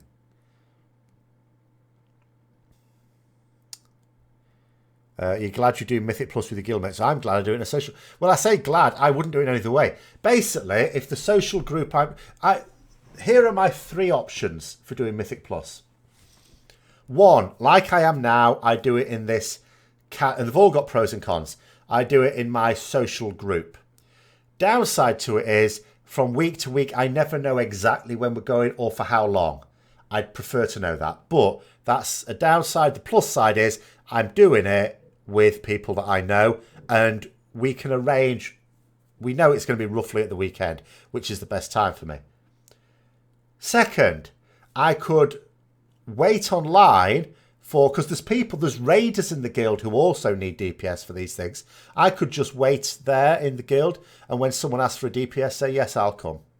The problem with that is that I'd have to be waiting around online for a while, maybe several hours a night, just to get it done. And then the third option is Pug. I don't even want to begin to describe the downside. Well, it's not even, actually, it's not even possible, is it? With my IO score, zero possibility of doing that. So that's not even something to be considered, even if I wanted to.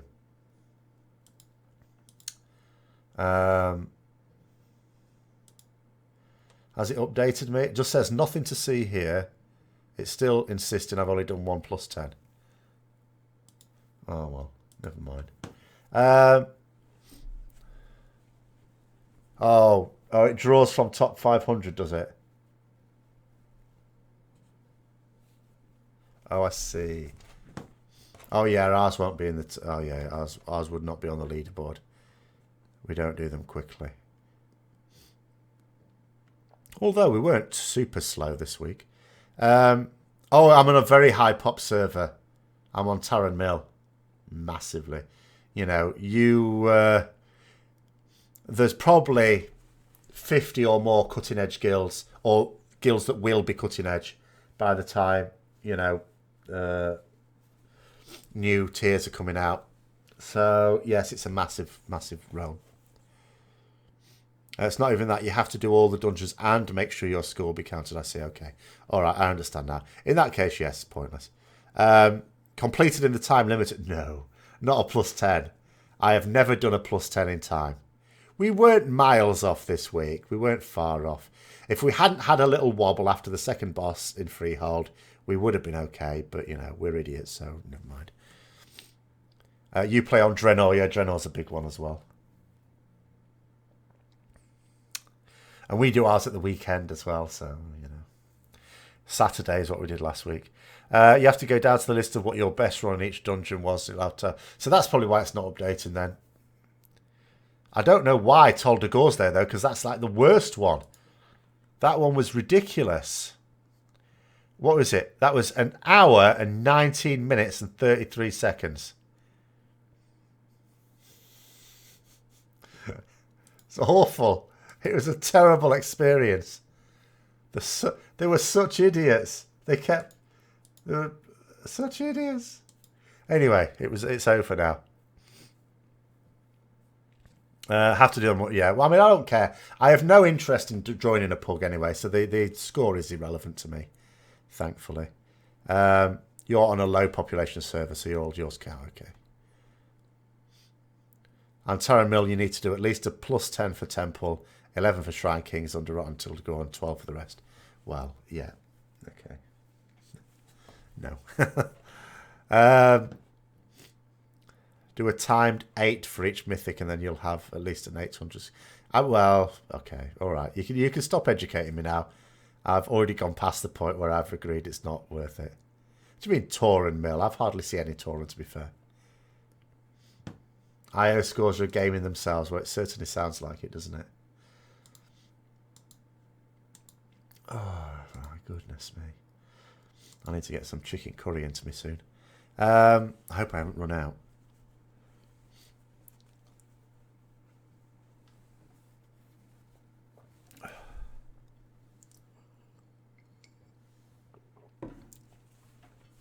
But anyway, I shall just carry on. As I say, I'll just carry on doing it in my social...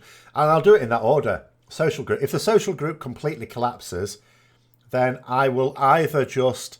Maybe I'll try and find some things I can do whilst being online, and if I see anyone in the guild.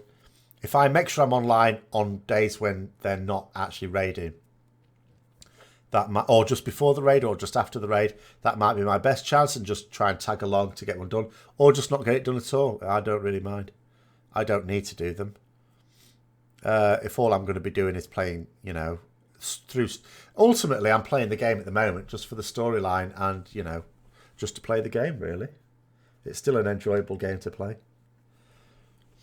Without RP servers, you wouldn't play. You kind of feel they could make a more consistent D&D world than what Blizzard made. Oh, you could, rather. Well, it's not consistent because they have no issue with keep changing their own lore, which is baffling, really. Yeah, it doesn't have any consistency. It's absolute madness. What's weird is they have a personal best tracker in game.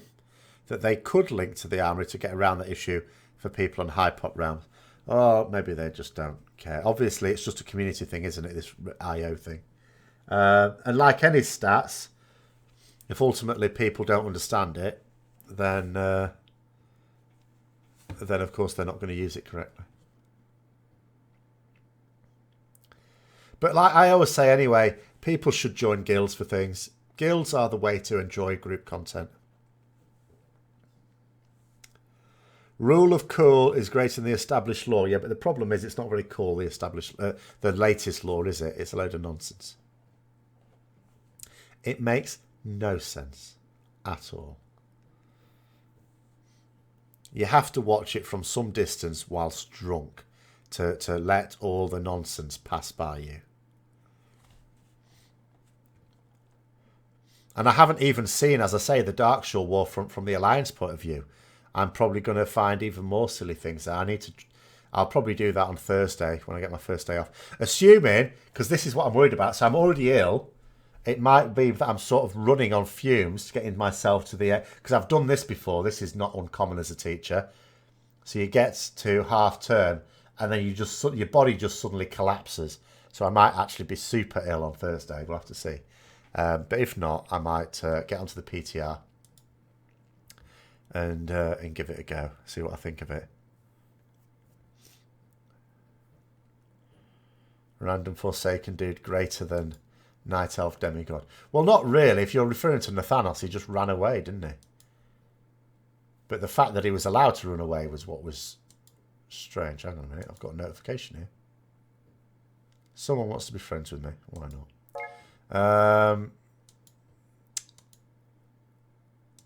Have I updated the PTR? I think I've updated the PTR.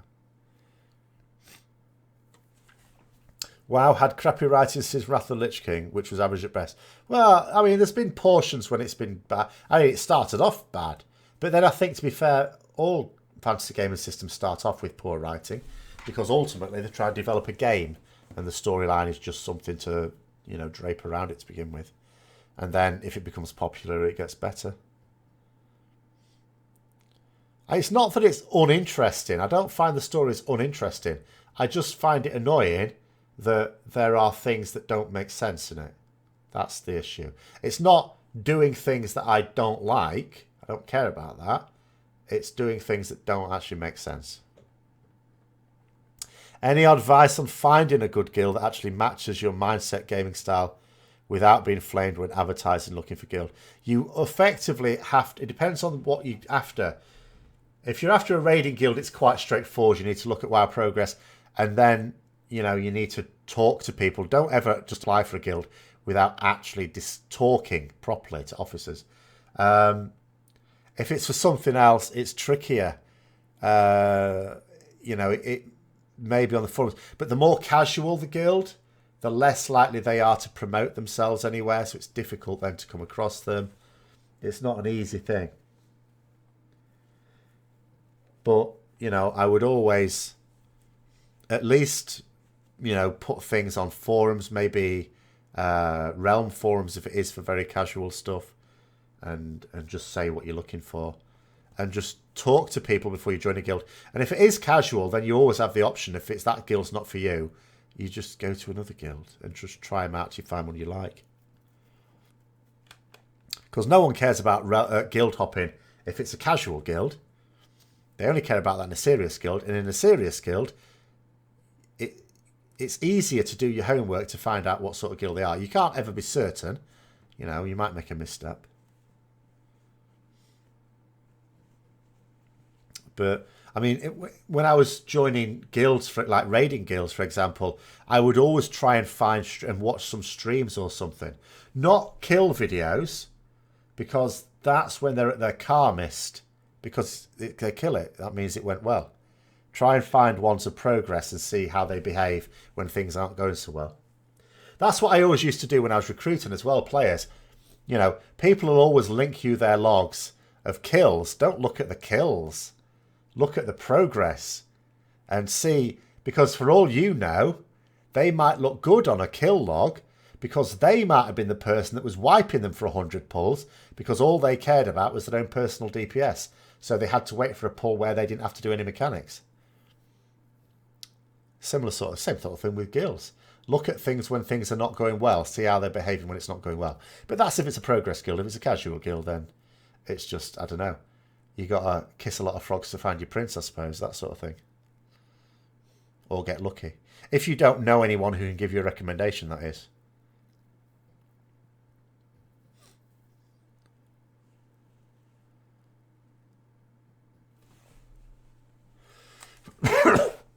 Oh, excuse me.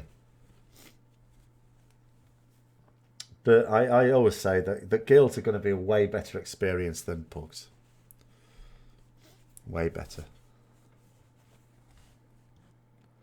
I mean, it's, you know, I didn't join a guild for the purpose of doing heroic raiding, which people said I should. It wasn't because I wouldn't get on. It was because I'd be the arsehole in such a guild. Because they'd keep making mistakes. Because as far as I'm concerned, I would want to clear normal and heroic in 1 week. And that may not happen. I mean, someone tonight's already said, like, 2 out of 8 progress in heroic. That would do my head in. I would shout at people because people would be doing such silly things for that to happen. Shame not many people think like you when it comes to guild recruits. Well, a lot of people don't understand logs. Like, even like raid leaders and other officers, they don't understand them. Like, to be fair, I was never that good at judging it for healers and tanks because I didn't know what I was looking. I don't even know what that is. I'm just going to have to hide it. I'm going to have to assume that it's not right. You've got to at least post it in, like, Roman letters for me to have half a chance. But it's worth taking the time. I will spend hours scrutinising an applicant.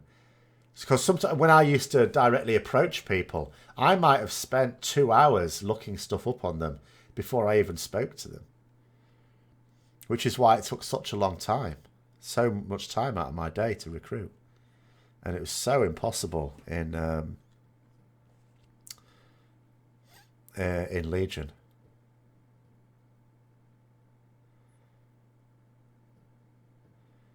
Talk to them Discord. Voice comms are an ideal way to do it. Logs are deceptive even if you know specifically what you're looking at. No. It's a statistical tool, and like that, if you don't know what you're looking at, it can be very deceptive. If you do know what you're looking for, I mean, if there's something that looks odd, you can then question them about it. You know? It might be, for example, that if someone isn't switching to an ad, it might be that their raid leader said not to switch to the ad, in which case you can ask them about that. They're incredibly useful. I've done videos on how to look at logs. Oh, I've got a whole series of those. I might even have a playlist. I don't think there's anything really to add to... Let me have a look. Where's my playlist?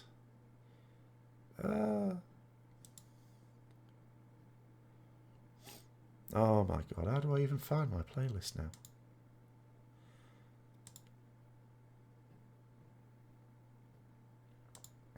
Hang on, my trailer's going to start up in a moment. I'll shut it up as quickly as possible. Oh no, it's already shut up. Playlists. Is it still there? I deleted quite a few playlists.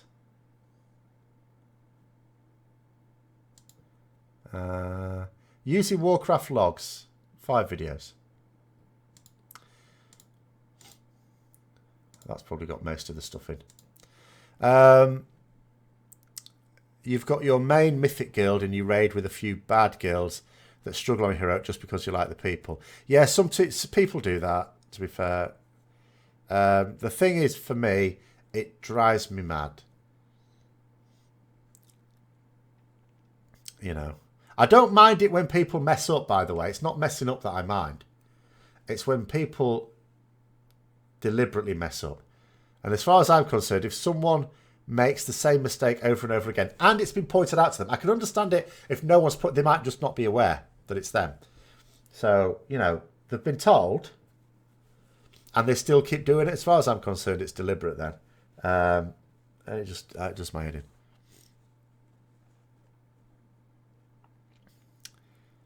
The raiding guilds on Kulturas, North America, are full of in-circle groups. What is that like, cliques? Oh, I guess it is. If you weren't there when the guild wasn't formed, you are a nobody. Oh yeah, I've been in a guild like that before, actually. In vanilla, and you may ask, well, it can't have been around for that long. It was an EverQuest guild. So it came over as an EverQuest guild. And it had a very strange social structure. This is probably the last thing we do. A very odd social structure in that there was a core group who'd come from EverQuest. And after a while, basically, it was like this. You had the raid leader who was ostensibly in charge, but even he used to get frustrated because there was a group of players who got to do whatever they wanted in that guild. They were what I called the untouchables. They could do whatever they like. They could shit on the guild as much as they like. Like, for example, there was a rule which was not uncommon in raiding guilds at the time, where you were only allowed to main change if there was a need for it in the guild. Now, a couple of untouchables. You had a super well-geared mage and a super well-geared warrior, right? And the warrior decided that he wanted to play as mage, and the mage decided he wanted to play the warrior. And ordinarily that would have been, no, you're on like a really well-geared warrior and a really well-geared mage. No, that's not happening. But they got around it because by saying, well, if I change to mage, then we'll need a warrior. Oh, and if you change to warrior, then we'll need a mage. No one else would have been allowed to do that. So basically, we lost the best geared warrior on the server and the best geared mage on the server for a shit geared warrior and a shit geared mage. So they were the untouchables. Then the next tier down were the good players, the ones who basically drove the progress, which I was in for a while.